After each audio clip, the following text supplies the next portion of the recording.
बिस्मिल्लाहिर्रहमानिर्रहीम। अस्सलाम वालेकुम। 2025 के पहले व्लॉग के साथ आपकी खिदमत में हाजिर हैं और नए साल की जो सबसे बड़ी और अहम अपडेट इस वक्त सामने आ रही है अमरीकी रियासत न्यू ऑरलीन्स से सामने आ रही है, जहां पे एक ऐसा अंधोनाक वाक़या पेश आया है कि एक शहरी ने अपनी गाड़ी या अपने ट्रक को वहां मौजूद जो नए साल की खुशियां मनाने के लिए लोग जमा हुए थे उन पे चढ़ाया है और इसके नतीजे में इस वक्त 10 अमरीकी जो हैं वो अपनी जान से हाथ धो बैठे हैं और इसके साथ साथ 30 अमरीकी हैं जो कि बहुत ज़्यादा ज़ख्मी या घायल हैं। इस वक्त जो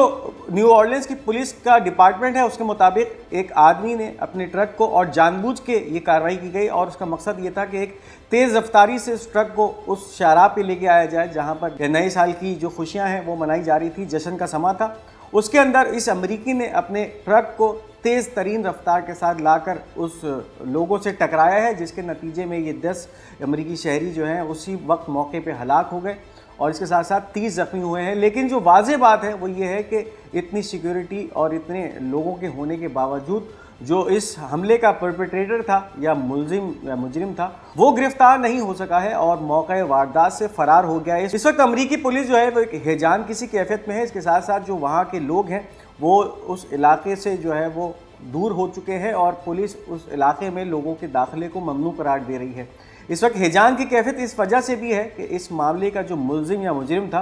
वो इस ट्रक को छोड़ के अब फरार हो चुका है और उसके बारे में कोई आइडेंटिफिकेशन नहीं हो पा रही है कि ये हमला किसकी तरफ से किया गया था या इसके मुहर्रिकात क्या थे। लेकिन इस वक्त जो ताज़ा तरीन या इब्तदाई रिपोर्ट पुलिस की तरफ से पेश की गई है वो यही है कि इस हमले का मकसद ये था कि ज़्यादा से ज़्यादा तादाद में लोगों को जानी नुकसान पहुंचाया जाए और जिसके अंदर ये हमलावर कामयाब हुआ है और अपने इस ट्रक के ज़रिए तेज़ रफ्तारी से कुचलते हुए 10 लोगों को हलाक करने में और उसके साथ साथ 30 लोगों को जो है ज़ख्मी करने में कामयाब हो चुका है। इसके साथ साथ बात करते चले अगर यमन के मुहाज की, तो पिछले 72 घंटों में एक बार फिर यमन की तरफ से एक अमरीकी MQ-9 रीपर ड्रोन को तबाह किया गया है और इसकी जिम्मेदारी अब यमन की अफवाज की तरफ से कबूल कर ली गई है। एक बाज़ाब्ता ऐलान यमनी फ़ौज के तर्जुमान ब्रिगेडियर जनरल याहिया सरी की तरफ से आ चुका है, जिसके अंदर इस कार्रवाई का सेहरा अपने सर किया जा रहा है। Statement of the Yemeni Armed Forces regarding the downing of an American MQ-9 aircraft by the air defense while it was carrying out hostile missions in the airspace of Ma'arib Governorate. This is the 14th aircraft that air defenses were able to down during the Battle of the Promised Conquest and the Holy Jihad. It was downed by a locally made surface-to-air missile. अब इस वक्त यमनी फ़ौज के तर्जुमान का बयान ये जारी हो चुका है, जिसमें यमनी अफवाज की तरफ से एक बार फिर अमेरिका के MQ-9 रीपर ड्रोन को मारिब गवर्नरेट के ऊपर जो है वो तबाह किया गया है। यानी इससे पहले एक सादा का इलाका है मारिब, वहाँ पर ये कार्रवाई हुई है जब एक अमरीकी ड्रोन दाखिल हुआ यमनी एयर स्पेस के अंदर और इसका मकसद ये था कि इंफॉर्मेशन गैदर करे। यानी ये जो MQ-9 रीपर अमेरिका का ड्रोन है ये हॉस्टाइल मिशंस करने के लिए भी जाना जाता है, यानी फिर इसके ऊपर मिसाइल्स लगाकर और लॉन्च किए जा सकते हैं। इसके साथ साथ इंटेलिजेंस मिशंस के हवाले से भी ये ड्रोन काफ़ी अपनी अहमियत का हामिल समझा जाता है। उसको जो है वो तबाह किया है यमनी आर्म फोर्सेस ने और इसको सरफेस टू एयर या सैम मिसाइल के ज़रिए तबाह किया गया है। यानी फिर ज़मीन से ऐसा मिसाइल दागा गया जिसने टारगेट किया फ़िज़ा के अंदर इस MQ-9 अमरीकी रीपर ड्रोन को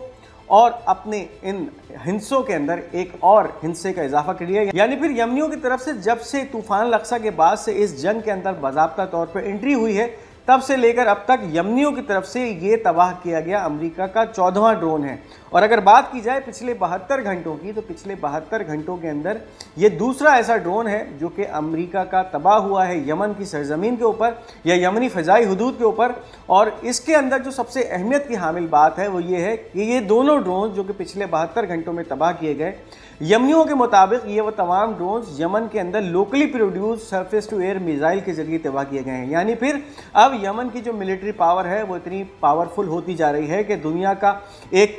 टेक्नोलॉजिकल एडवांस तरीन ड्रोन जो कि अमरीकी MQ-9 रीपर समझा जाता है वो अब यमनी अपने बनाए हुए असलहे से तबाह कर रहे हैं और इस पे अब फ़ख्र करते जा रहे हैं। तो इस वक्त ये वाज़ेह बयान है जो कि यमनी फ़ौज के मिलिट्री तर्जुमान ब्रिगेडियर जनरल याहिया सरी का सामने आया है और जिसमें उन्होंने इस MQ-9 रीपर ड्रोन के तबाह होने का इशारा दिया है। अगर बात करते चलें तो पिछले दिनों भी इसी तरह का एक ड्रोन था जो तबाह हुआ है, यमनी हौसियों की तरफ से इसको सादा के ही इलाके में तबाह किया गया था, और ये ड्रोन भी इसी तरह के किसी हॉस्टाइल मिशन के ऊपर यमन की फ़िज़ाई हदूद में दाखिल हुआ था, जिसको फिर यमनियों ने लोकल प्रोड्यूस सैम मिसाइल या सरफेस टू एयर मिसाइल से तबाह किया था। तो इस वक्त यमनियों की जो सलाहियत है, दिफाई सलाहियत, वो काफ़ी अहमियत की हामिल समझी जा रही है, और 2025 का पहला ये मार्का यमनियों की तरफ से सर कर लिया गया है, जिसमें अमरीकी साख्ता एक technologically advanced MQ-9 reaper drone को जो है यमनियों ने तबाह कर दिया है। इस वीडियो को आगे बढ़ाने से पहले उन तमाम नाज़रीन के लिए जिन्होंने अब तक हमारा ये चैनल पाक गोल्ड मीडिया अब तक सब्सक्राइब नहीं किया, तो इस चैनल को सब्सक्राइब करते जाइए ताकि कोई भी अहम वीडियो आप मिस ना कर सकें और हमारी भी हौसला अफजाई साथ साथ होती रहे। अब इसके साथ साथ अमरीकी जरीदा टाइम्स हौसियों के हवाले से जो खबर दे रहा है, the Time newspaper quoting an Israeli security source, we are now fully engage in a war with Houthis. अब ये अमरीकी टाइम्स जरीदा है जो कि इसराइली फ़ौज के अफसरान को कोट करते हुए ये दे रहा है, यानी इस वक्त इसराइली ये कह रहे हैं कि हम इस वक्त हौसियों से मुकम्मल तौर पे जंग के अंदर आमादा हो चुके हैं, या इस वक्त मुकम्मल तौर पे जंग में मुलव्वस हो चुके हैं। इसराइल की तरफ से बारहा ये दावे किए जाते रहे हैं कि हम यमनी क़ुव्वत को जो है वो सबोताश कर देंगे। इससे पहले जारहियत का सिलसिला जो है यमन पे जारी भी रहा, जिसमें यमन के एयरपोर्ट को निशाना बनाया गया। इसके साथ साथ जो हुदैदा की बंदरगाह थी वहाँ पे बहुत सारे गवर्नमेंट टारगेट्स के अलावा जो शहरी टारगेट्स थे उनको निशाना बनाया गया, लेकिन खातिर खा कोई ऐसा टारगेट जो है अब तक इसराइल अचीव करने में कामयाब नहीं हो चुका है जिससे इंशाअल्लाह की किसी भी क़ुव्वत को जो है वो कमज़ोर किया जा सके। लेकिन इसके बावजूद देखने में ये आया कि दिसंबर का पूरा महीना हौसियों की तरफ से जिस तरह से इसराइल के अंदर घुस के जो है टारगेट बनाया गया, उनके शहरों को, उनकी मिलिट्री तंसीबात को, उनके पावर इंफ्रास्ट्रक्चर को, और पिछले दिनों भी एक इसी तरह की कार्रवाई हौसियों की तरफ से की गई थी जिसमें यरूशलेम के नज़दीक एक तरफ तो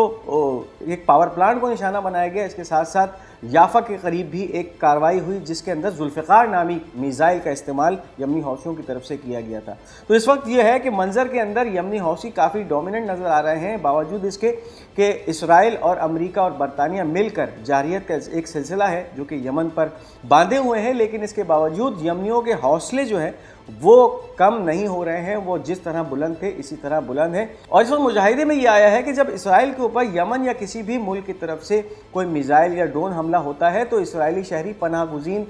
जो बंकर्स हैं उनकी तरफ भागते हैं, लेकिन यही बात जब यमनियों पे होती है, यानी फिर यमन के ऊपर जब जारहियत का कोई सिलसिला होता है तो जो यमनी है उनको ये देखा गया है कि वो अपनी छतों पे चढ़ जाते हैं और छतों पे चढ़ के वो अपने साबित कदमी का जो है मुजाहरा करते हैं कि मौत से वो किस तरह से खौफज़दा नहीं है, और इस मामले में वो जिस तरह से साबित कदमी दिखा रहे हैं ये पूरी दुनिया के लिए काफ़ी हैरान कुन है। अब इसके साथ साथ बात करते चले, इस वक्त कुछ खबरें हैं जो कि मकबूजा फ़लस्तीन से सामने आ रही हैं, और एक कार्रवाई हुई है जिसमें शहीद उमर अल क़स्साम की एक फ़ोर्स ने जो है वो नेटज़रीम के इलाके में टारगेट किया है इसराइली फ़ौजों को। Mortar Umar al Qassam forces we targeted in cooperation with Ansar Brigade and the Al-Nasr Salahuddin Brigade, a command and control site belonging to the Israeli army in the Netzarim axis with heavy mortar shells. एक बार फिर Israel की उन दावों की खली खुलती महसूस हो रही है जिसमें उन्होंने एक तरफ तो गज़ा को मुकम्मल तौर पे ज़मींदोज़ कर दिया है, और इस वक्त कैफियत यह है कि रोज़ाना की बुनियाद पे 60 से 70 इमारतों को जो है वो तहस नहस किया जा रहा है, मलबे का ढेर बनाया जा रहा है। और इसका मकसद ये है कि एक तरफ तो जो लोग इन इलाकों से नकल मकानी करके पनाह गुज़ीन कैंपों में ज़िंदगी गुजार रहे हैं वो अब वापस इन इलाकों में नहीं आ सकें, क्योंकि जिन घरों को छोड़ के वो इन इलाकों से गए थे अब इसराइल की तरफ से वो तमाम घर मिसमार कर दिए जा रहे हैं, उनको रेत का ढेर बना दिया गया है, और फिर वापसी के बाद भी उन लोगों को यहाँ पर जो है खैमा बस्तियाँ में ही आबाद होना पड़ेगा। और इस वक्त जो हमास की जो कैपेसिटी है वो अपनी उस कैपेसिटी को मुकम्मल तौर पे बरूए कार लाते हुए इसराइली फ़ौज को जहाँ देखती है निशाना बनाती है। एक इसी तरह का हमला इस वक्त उमर अल क़स्साम ब्रिगेड की तरफ से किया गया है, जो कि 2 और मुश्तरका ग्रुपों के इश्तिराक से हुआ है, जिसमें अंसार ब्रिगेड ने हिस्सा लिया, इसके साथ साथ अल नसर सलाहुद्दीन ब्रिगेड, यानी फिर ये 3 ब्रिगेड थे जिन्होंने मिलकर एक मुश्तरका कार्रवाई की। मोटर शेल्स दागे, और ये मोटर शेल्स गज़ा पट्टी से दागे हैं नेटज़रीम के इलाके में, जहाँ पे इसराइली फ़ौज के एक कमांड एंड कंट्रोल सेंटर को निशाना बनाया है, और इसके नतीजे में इसराइल को जो है वो नुकसान पहुँचाया है। तो मुसलसल तौर पर इस वक्त जो इसराइल ये दावे कर रहा है कि उन्होंने हमास की तमाम कैपेसिटी को गज़ा पट्टी से ख़त्म कर दिया है, تو یہ جتنی بھی کارروائیاں اس وقت سامنے آ رہی ہیں مجاہدین کی، یہ اس اسرائیلی دعوے کی خلی کھول رہی ہیں کہ ان کی موجودگی بھی اس وقت غزہ پٹی کے اندر موجود ہے، اور جب ان کو موقع ملتا ہے یہ اسرائیل کو گزن پہنچانے میں ذرا بھی دیر پیچھے نہیں ہٹتے ہیں۔ اس کے ساتھ ساتھ اسرائیلی میڈیا کی یہ خبریں ہیں، The offensive operation in Gaza Strip did not achieve any of the strategic goal of the war that Israel had set۔ اب یہ واضح طور پہ شکست جو ہے اس کا ایک اعتراف ہے اسرائیلی میڈیا کی طرف سے کہ وہ تمام جارحانہ کارروائی جو کہ اب تک اسرائیلی فوجیں غزہ کے اندر کرتی آئی ہیں ان سے کسی بھی قسم کے اہداف حاصل نہیں ہو سکے، یعنی پھر جو گول رکھ کر یہ اسرائیل داخل ہوا تھا غزہ کے اندر، اس کے اندر سب سے پہلا گول یہ تھا کہ وہ اپنے تمام وہ قیدی جو کہ 7 اکتوبر کے واقعے کے بعد حماس کی قید میں تھے ان کو چھڑائے گا، اس کے ساتھ ساتھ حماس کو مکمل طور پہ غزہ پٹی کے اندر اس کا خاتمہ کرے گا، اور پھر اس کے بعد جو ہے وہ اس علاقے سے باہر آئے گا۔ تو وہ اس جنگ کو تقریباً 1.5 سال گزرنے کے بعد بھی اب تک جو اہداف ہیں وہ حاصل نہیں ہو سکے ہیں، اور اس وقت اسرائیلی اربوں ڈالرز کا اسلحہ، اس کے ساتھ ساتھ ہزاروں اپنے فوجیوں کی اموات اور جو ہے وہ ساز و سامان کے نقصان کے باوجود بھی وہ تمام اہداف جو ہے وہ حاصل کرنے میں مکمل طور پہ ناکام رہا ہے غزہ کے اندر۔ اس بات کا اعتراف اس وقت اسرائیلی میڈیا کی طرف سے کیا جا رہا ہے۔ Yedioth Ahronoth citing military sources, The army suffers from a shortage of manpower after about 10,000 soldiers were injured and killed in the war۔ یدیوت ایروناٹ یہ بھی اسرائیل کا ایک اخبار ہے جس کے مطابق اس وقت اسرائیلی فوج کو مین پاور کی شارٹیج جو ہے وہ ہوتی جا رہی ہے، اور اس جنگ کے اندر اتنا نقصان اس سے پہلے کسی جنگ میں اسرائیل کو نہیں اٹھانا پڑا جتنا اس جنگ میں اسرائیلی افواج نے اٹھایا ہے، چاہے پھر وہ اسرائیلی فوج کے ہلاک شدگان یا ہلاک ہونے والے فوجی ہوں یا پھر زخمی ہونے والے فوجی ہوں۔ اس وقت جو ڈاؤن فال یا شارٹ فال کی خبریں ہیں، تقریباً 10,000 فوجیوں کی کمی ہے اسرائیلی فوج کو، اور یہ وہ فوجی ہیں جن کو یا تو اس جنگ کے اندر یا مارے جا چکے ہیں یا زخمی ہوئے ہیں، اور اس وقت اس کیفیت میں ہیں کہ پھر وہ دوبارہ میدان جنگ میں جانے کے قابل نہیں ہیں، یعنی مکمل طور پہ مجروح ہو چکے ہیں، کسی کی ٹانگ نہیں ہے، کسی کا ہاتھ نہیں ہے۔ تو یہ کیفیت ہے اس وقت کہ اسرائیلی فوج کو اس وقت مین پاور کی کمی میں دوچار ہونا پڑ رہا ہے، اور اس وقت اسرائیلی فوج کا مکمل اکتفا اپنے ریزرو فورسز کے اوپر ہے، یعنی پھر وہ اسرائیلیوں کو جان بوجھ کے یا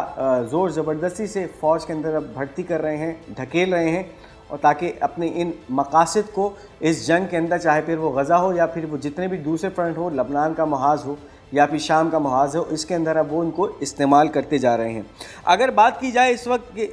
آج 1 جنوری تک اس جنگ کے اندر کتنے فلسطینی اپنی جانوں سے جو ہے وہ ہاتھ دھو بیٹھے ہیں، یعنی پھر اس کاز کے لیے اپنے جانوں کا نذرانہ پیش کر چکے ہیں، تو اس وقت غزہ کی وزارت صحت کے حوالے سے جو اعداد و شمار شائع ہوئے ہیں، The death toll from the Israeli aggression has risen to 45,553 martyrs and 108,379 injuries since October 7, 2023۔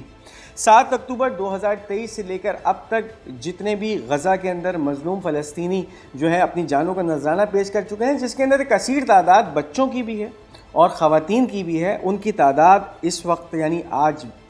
1 جنوری 2025 تک 45,553 جو ہے وہ شہداء ہیں۔ اس کے علاوہ 1,08,379 ایسے مجروح ہیں، ایسے جو ہے وہ زخمی ہیں، جو کہ 7 اکتوبر سے لے کر اب تک اس جنگ کے اندر اس اسرائیلی جارحیت کے نتیجے میں یا پھر اس اسرائیلی بربریت اور نسل کشی کے نتیجے میں اپنی جانوں سے ہاتھ دھو بیٹھے ہیں یا پھر جو ہے اس کاز کے اندر زخمی ہیں۔ تو یہ تھی اس وقت کی اہم اپڈیٹس۔ اس ویڈیو کو لائک اور شیئر کرنا مت بھولیے گا۔ ہمارا یہ چینل پاک گولڈ میڈیا، اس کو ضرور سبسکرائب کیجیے گا اور اپنی قیمتی آراء کا اظہار کمنٹس میں ضرور کیجیے گا۔ انشاءاللہ بہت جلد آپ کے ساتھ ایک نئی ویڈیو کے ساتھ ملاقات ہوگی۔ تب تک اپنا بہت بہت خیال رکھیے گا۔ تب تک کے لیے مجھے اجازت دیجیے۔ خدا حافظ و ناصر۔